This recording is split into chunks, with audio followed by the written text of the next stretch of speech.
I had a real challenging upbringing. Our families were separated, and we had finally got back together as a family after 5 years of separation, where we had lived with various aunts and uncles. And we moved to Doland, in a small town in South Dakota, one of the smallest schools in the state to have wrestling. But the nice thing about being in a small town like that almost everybody went out for sports because you had to in order to fill up a team.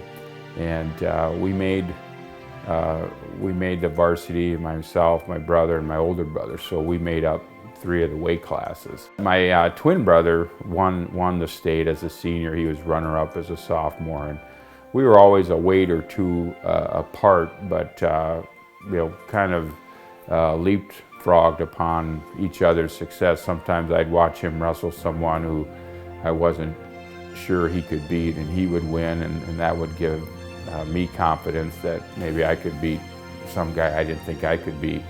My twin brother and I then decided to go to the University of Minnesota at Morris, and while there we both played football and wrestled together, so we were 2-sport athletes for all the years we were there. What would have been my 4th year, I was hurt in the last football game, and he was healthy to wrestle and wrestled at heavyweight and won the Division III Nationals at heavyweight that year. And I came back the next year and wrestled again and won the Division III at heavyweight. So we won back-to-back heavyweight Division III national championships.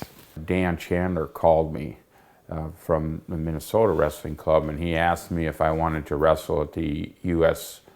or the Nationals, and that was the 1981 Nationals out in Brockport, New York. And I said sure. I hadn't been on the mat in over a year, but I said sure. And I wrestled Jeff Blatnick, who was the eventual champion. That fall I started chiropractic school, so I was both in chiropractic school and working out and training with the Minnesota Wrestling Club, and that kind of went hand in hand.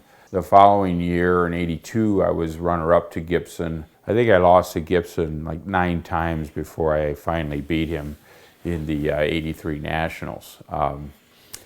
And then I had my first experience at the World Championships, and that was in Kiev, Russia. In fact, I was the only American that placed at that World Championships, and it was a great experience, and I felt like I was on my way as to learning what it took to be a good Greco wrestler. The following year, unfortunately, I lost in a 2 out of 3 competition with Gibson to make the '84 team, and went to watch the '84 Olympics in LA. My twin brother Duane hadn't wrestled out of college. He actually took time off and was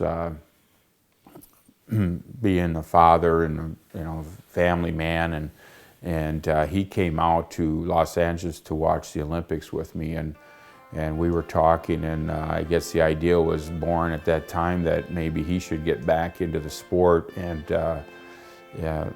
be a training partner for me, as well as for the excitement of wrestling. And again, he saw the success I had, and I think he felt he could have success also. And Dennis Koslowski wins the bronze medal over Ilya Georgiev of Bulgaria, 100 kilograms. A lot of action from Dennis Koslowski. He took charge. Dennis on top, executing a perfect gut wrench there, exposing Georgiev's back to the mat. What drove you to continue as an Olympian?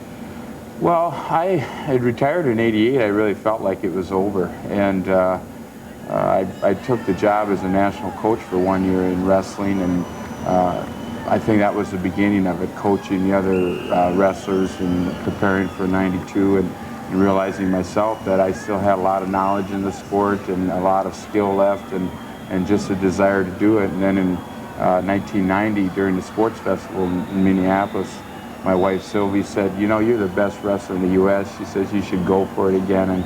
that's about all I needed to know, and that was the beginning of it. And it's really lived up to everything I hoped it would, and I feel like the cat that's got the canary, the way I was able to come in with just 2 years prior to Olympics and come away with another medal.